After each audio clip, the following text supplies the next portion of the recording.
Yung mga yung galing-galingan. Galing-galingan sa Congress, hindi naman kayo abogado. Ang gawain nyo, gumawa ng batas. Hindi kayo huwes, hindi kayo korte.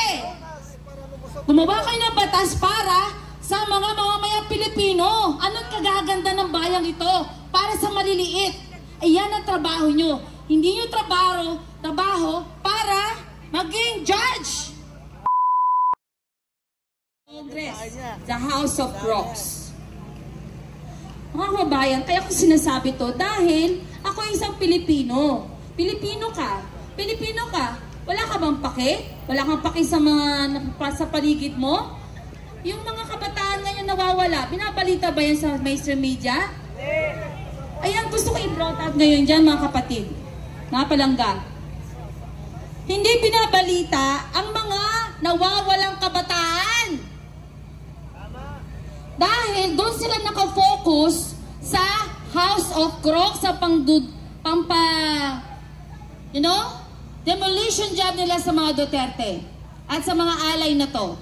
Sinong kakampi ng mga Duterte, pinapatumba nila. Diyan sila nakafocus. Diba? Dahil binabayaran sila dyan.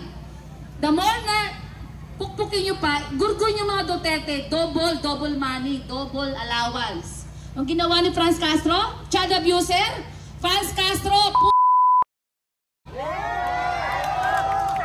hindi ako nagmumura, pero ngayon nagmura ako dahil sa'yo. Wala kang karapatan dyan sa Congress dahil ikaw ay convicted. Pag-alak-alak ka dyan, tax na ang pera ng bayan at pera ng mga OFW na remittances ang pinapusweldo sa'yo.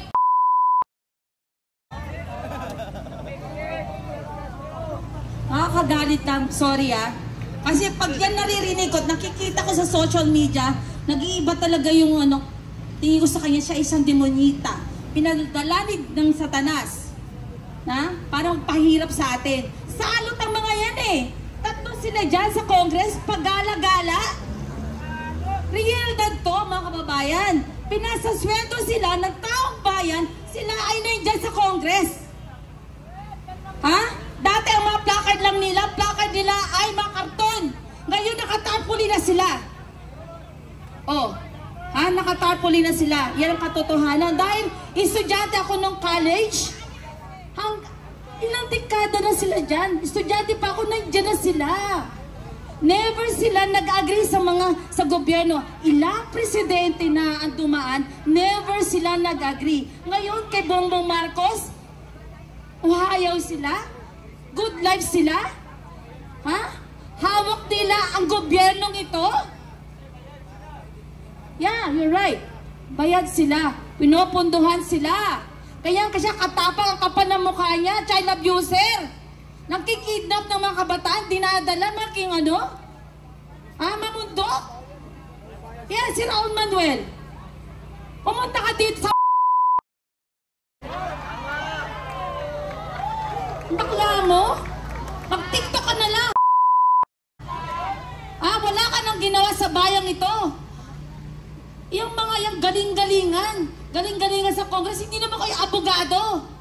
Ang gawain nyo, gumawa ng batas. Hindi kayo huwes, hindi kayo korte.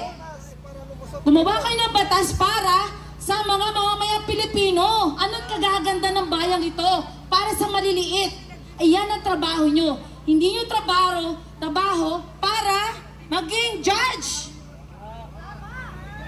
Tama mga kapatid, mga palangga? Hindi nila alam trabaho nila. Ang trabaho nila ay gumawa ng batas para sa bubuti ng bawat Pilipino. Kayo dyan, kayo lahat dyan.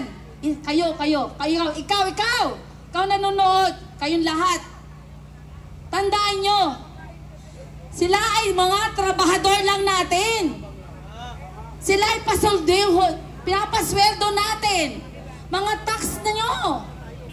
Tapos ginaganito nila tayo? Ginaganito nila tayo, kinakawawa nila tayo.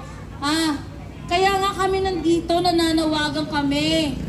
Huwag kayong manahimik na lang.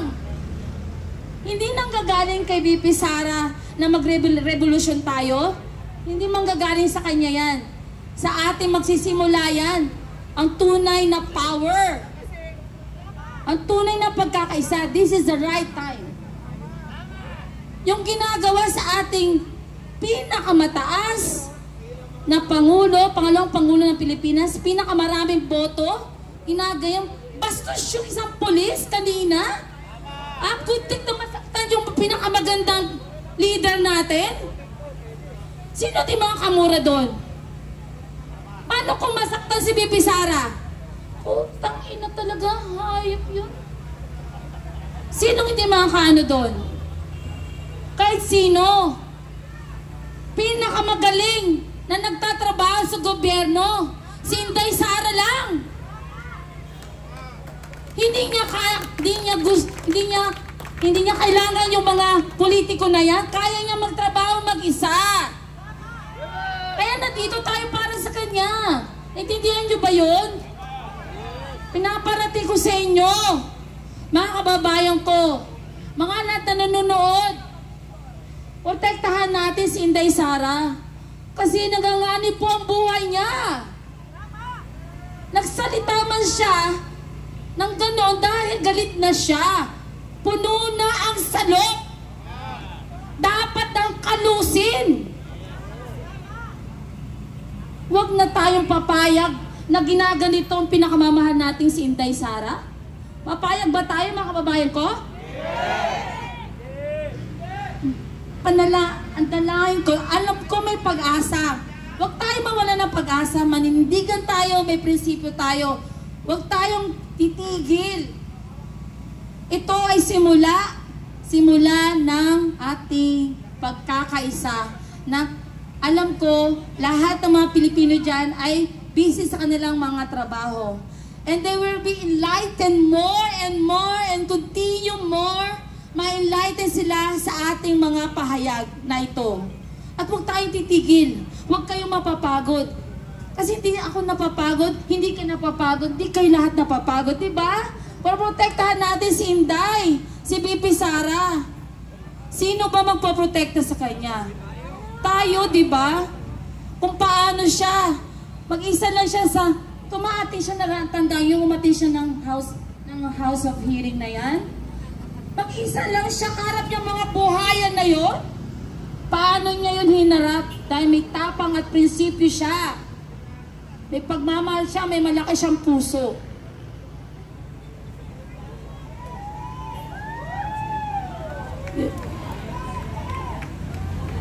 Duterte! Duterte! Duterte! Duterte! Duterte! Duterte! Duterte! Duterte! Duterte! Ito pa mga kababayan, recap lang kay PRD. He's already 79-year-old, right? Pero kinaya niyang harapin ang mabuhayan na yan. Pero natalo sila. Pinaglaruan lahat sila ni PRD dahil ganong katalino ang ating pinakamagaling na presidente, si Pangulong Duterte. We love you, Tatay Digo. We love you, Bibi Sara. Nandito kami para sa'yo. Hindi kami titigil. Hindi kami patitinag. Kapit lang. And we pray for you at kay Attorney Lopez. Nandito kami para sa'yo. And mabuhay po kayong lahat na nandito ngayon. Mabuhay ang mga Pilipino. Mabuhay po kayong lahat. Ay, ako nga pala si Banateros, La Arnie Vlog 2.0 sa YouTube channel at sa TikTok. Ako po si La Arnie Santos. Ako po isang OFW, proud OFW, isang Pilipino. Mabuhay po kayo.